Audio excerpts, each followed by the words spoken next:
هاولێ سلااو ڕحمەت الله سەرچاوم باشی ناوی بەڕێزە عیماد کاک عیماد بەڕێز خەڵکی کوێ کاک عیماد خەڵکی کەڵەکچیمەوە کەڵەکچی چۆنە هاتووی بۆ ئێرە وەڵڵاهی ماڵتان لە هەولێر یان بەکردان ناوەڵە لە بەسراوە دێمەوە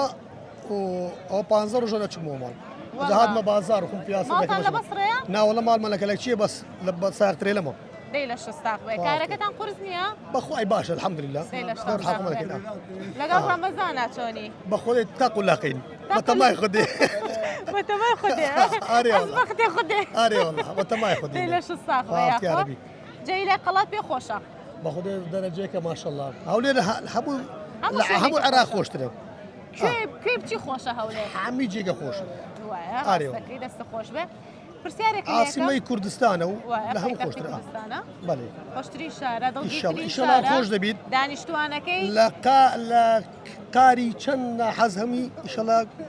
هەولێر هێشتا گەورەتر و خۆشتر هەولێر و هەموو شارەکانی ئیشەڵڵا هەموو کاتێک کوردستانەکەمان هەر چوار پارچەی کوردستان ئاوەدان ئەبێت ئیشەڵڵا کوردەکانمان لە هەر شوێنێکی جیهان بن لەش ساغ و سەلامەت بن بۆ هەمومانە ئامین ئیشەڵڵا خوای گەورە ڕۆژ و تەعاتی هەموو لایەک بکە بەتایبەت مسڵمانانی کوردستان ئیشەڵڵا و بەگشتی مسلمانانی جیهان باشە پرسیارێک لە یەکەم وەڵامە کەسانی نەبیتە خاوەن خەڵات هەتا بیبڕی درێژ ئەبێ ئەو شتە چی هەتا بیبڕی یەکەم پرچتە دووەمیش نەینۆکە ئەو نینۆکەیە هیچیان نییە وەڵامەکەی من شتێکی ترە بەخوا سێمیش باوەڕ کە مەرن دەزیێتر نزانم